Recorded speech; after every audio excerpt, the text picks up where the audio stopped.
Bonjour, voici donc la première partie de la vidéo concernant la famille Vénus qui sont les lames 35 à 44. Alors je rappelle toujours que je puise la majeure partie des informations concernant ces cartes dans le livre officiel des créateurs de ce jeu, Fabien et Ludovic, le grand oracle français, et que parfois j'agrémente de mes petites précisions personnelles que j'ai pu déduire ou remarquer suite à mes différents tirages. Alors les auteurs ont classé ces cartes donc dans la famille Vénus, qui est donc la carte les racines, les signes, le pain, le nid, la pensée, la campagne, le fagot, le banc, la porte, le carrousel. Dans cette vidéo première partie, je vais essentiellement parler donc des trois premières cartes, la lame 35 les racines, la lame 36 les signes et le pain qui est la lame 37. Vénus en astrologie est une belle planète, une planète affective, une planète de douceur, de créativité. Souvent ces cartes symbolisent le côté tendre, le côté de l'amour de la personne. Elle sait partager. C'est des cartes bénéfiques. Il y a une certaine générosité dans ces cartes-là. Côté négatif, Vénus, par contre, pourrait indiquer une certaine superficialité des choses avec des sentiments parfois un peu mesquins.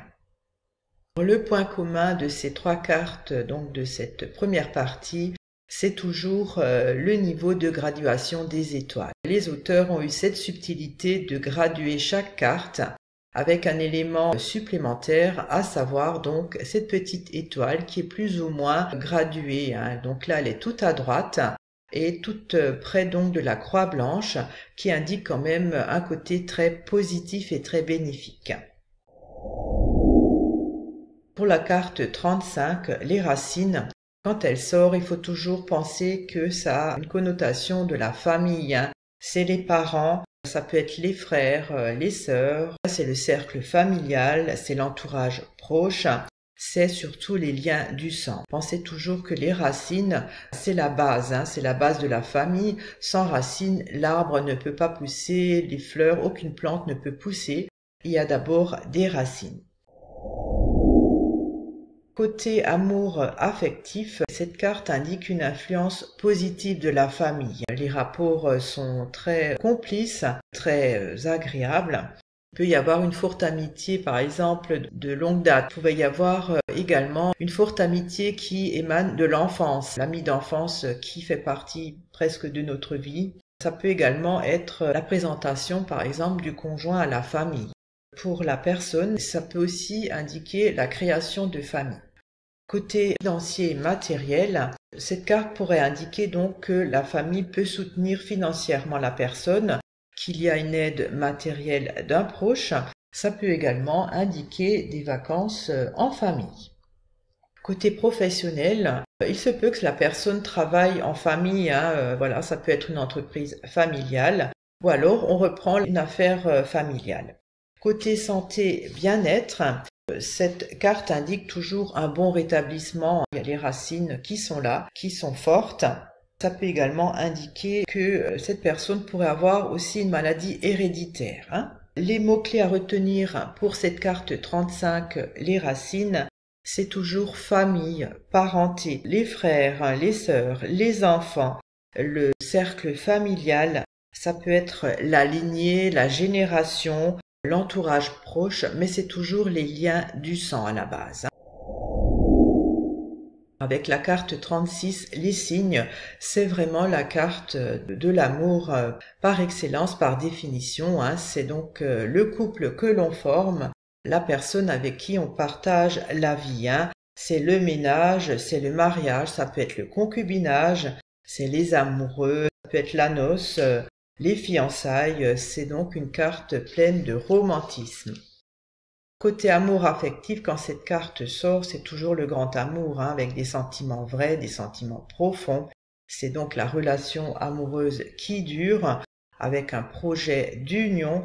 Pour les célibataires, c'est une très belle carte qui pourrait augurer une rencontre déterminante pour son avenir. Côté matériel et financier, cette carte indique souvent qu'il y a des projets communs en couple avec le partenaire. On s'investit financièrement à deux. Côté professionnel, il se peut qu'il y ait au sein du couple une certaine complicité au niveau de la profession. Peut-être qu'ils travaillent ensemble et ça leur va très bien. En tout cas, il y a une forte influence du travail dans le couple. Côté santé bien-être, ça indique une très bonne santé avec beaucoup de bonne humeur. Il y a une influence positive et revigorante du conjoint. On s'entend bien, on plaisante ensemble. Ça retombe sur le bon moral de la personne et de sa bonne santé par conséquent.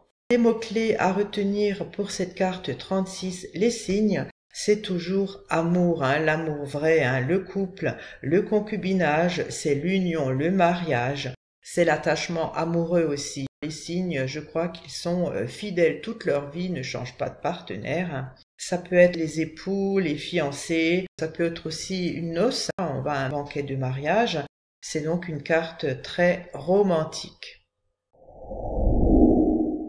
Avec la carte 37, le pain, quand elle sort, c'est un ami sur qui l'on peut compter. C'est comme le bon pain, c'est quelqu'un qui vous soutiendra toujours, c'est votre confident, c'est une personne de confiance, c'est un allié, c'est vraiment le compagnon qui vous épaule dans toutes les situations. Côté amour affectif, dans le couple, il y a vraiment un bon rapport de confiance, une forte complicité. C'est vraiment l'amour, amitié pour la vie. Côté matériel et financier, ça peut être une certaine cohabitation ou alors la colocation, on partage les frais, on partage le pain, on va dire. Ça peut être aussi un prêt d'argent entre amis. Côté professionnel, il se peut que quand cette carte sort, ça soit un ami qui vous recommande à quelqu'un pour un travail. Ça peut aussi être un collègue de travail qui devient un excellent ami pour vous dans la vie. Côté santé bien-être, cette carte indique que la personne bénéficie quand même d'un entourage très sain, très bienveillant, qui l'épaule, qui l'accompagne dans toutes ses épreuves, aussi bien donc moralement que psychologiquement. C'est vraiment une très belle carte de soutien. Elle pourrait aussi indiquer dans une autre mesure qu'il y a un ami qui subit une épreuve de santé. Les mots-clés à retenir pour cette carte, c'est ami, confident, complicité, c'est une personne de confiance sur qui l'on peut compter, c'est un allié, c'est vraiment un compagnon. Cette première partie est terminée. Je vous ai expliqué les lames 35 à 37 et je vous dis à très bientôt pour la deuxième vidéo. Au revoir.